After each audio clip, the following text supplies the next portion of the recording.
Salam damai sejahtera bagi kita semua. Shalom. Apakah Bapak Ibu Saudara pernah berpikir dan merencanakan untuk melakukan sesuatu yang baik untuk bangsa ini? Dan apakah saudara sudah mengerahkan segala kemampuan saudara untuk melakukan hal itu? Mari kita membuka firman Tuhan di dalam kitab Ester pasal 10 ayatnya yang ketiga. Karena Mordekai orang Yahudi itu menjadi orang kedua di bawah Raja Ahasiweros, dan ia dihormati oleh orang Yahudi serta disukai oleh banyak sanak saudaranya, sebab ia mengikhtiarkan yang baik bagi bangsanya dan berbicara untuk keselamatan bagi semua orang sebangsanya. Mordekai adalah nama seorang Yahudi yang banyak dicatat di dalam kitab Ester. Dia adalah pengasuh Hadasa, yaitu Ester. Bapak Ibu Saudara, ada kisah yang sangat menegangkan dicatat di dalam kitab ini, yaitu rencana pembunuhan massal bagi seluruh orang Yahudi pada masa kerajaan Ahasiweros atau masa kekaisaran Persia dan Media. Bapak Ibu Saudara, ketika kita membaca di dalam kitab ini, kita mengetahui bahwa otak pelaku di balik semuanya ini adalah orang yang bernama Haman, orang Agag. Dia adalah seorang pembesar di dalam kerajaan itu.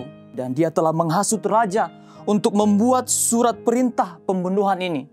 Mordekai dan seluruh keturunan Yahudi dilanda ketakutan dan duka cita yang sangat mendalam. Lalu Mordekai meminta kepada Ester yang telah menjadi ratu pada saat itu untuk memohon belas kasihan raja supaya perintah itu dibatalkan. Tetapi mustahil membatalkan perintah raja. Ini perkara yang tidak mudah. Tidak mudah untuk mengupayakan keselamatan mereka. Bahkan Ratu Ester sendiri pun mengalami tantangan untuk pergi menghadap sang raja. Taruhannya adalah nyawa, hidup atau mati. Singkat cerita, dengan segala daya, upaya, Ratu Ester dan Mordekai telah mengerahkan segala kemampuan yang ada pada mereka. Pada akhirnya, ketakutan dan duka cita yang melanda mereka diubah menjadi keberanian, sukacita, dan keselamatan. Luar biasa. Dalam kisah ini, kita melihat Allah berkarya untuk keselamatan umatnya. Bapak Ibu Saudara, akhir-akhir ini, bangsa kita sedang dilanda krisis kesehatan, krisis hukum, keadilan. Kita sering menonton televisi tentang hal ini. Krisis BBM, ada krisis keamanan atau kurangnya perlindungan bagi kaum lemah. Lalu, bagaimana keselamatan jiwa-jiwa bangsa ini? Apakah kita hanya berdiam diri dan tidak melakukan apa-apa, dan tidak memikirkan jiwa-jiwa yang sedang menuju kepada kebinasaan di bangsa ini? Mengingat kembali bulan Agustus kemarin, kita bersyukur karena bangsa kita telah merdeka selama 77 tahun.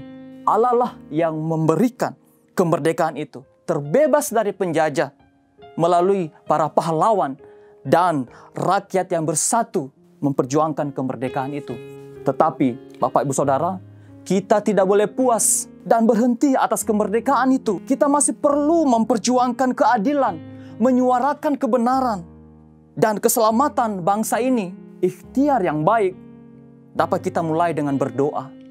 Kita harus berdoa bagi bangsa ini dan berpuasa bagi bangsa ini untuk kesejahteraan bangsa kita. Sebagai orang Kristen, kita harus hidup dengan menjadi berkat.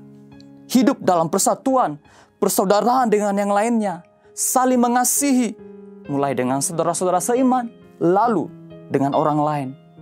Berbagi makanan kepada mereka yang lapar, membela mereka yang lemah, dan memberitakan pengharapan tentang kasih Yesus dan keselamatan yang disediakannya bagi bangsa ini. Ini adalah kehendak Tuhan.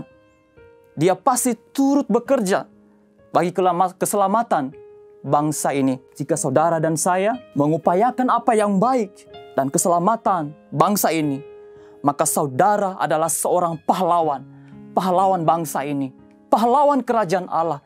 Pahlawan yang dihormati dan disukai, disenangi. Karena mereka yang telah menerima manfaat kebaikan dan keselamatan yang telah saudara upayakan. Amin. Mari kita berdoa. Segala puji syukur bagi-Mu Tuhan yang telah berfirman bagi kami.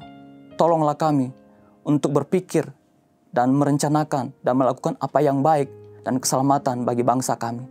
Pakailah kami Tuhan untuk keselamatan jiwa-jiwa di bangsa ini. Di dalam nama Yesus kami berdoa. Amin.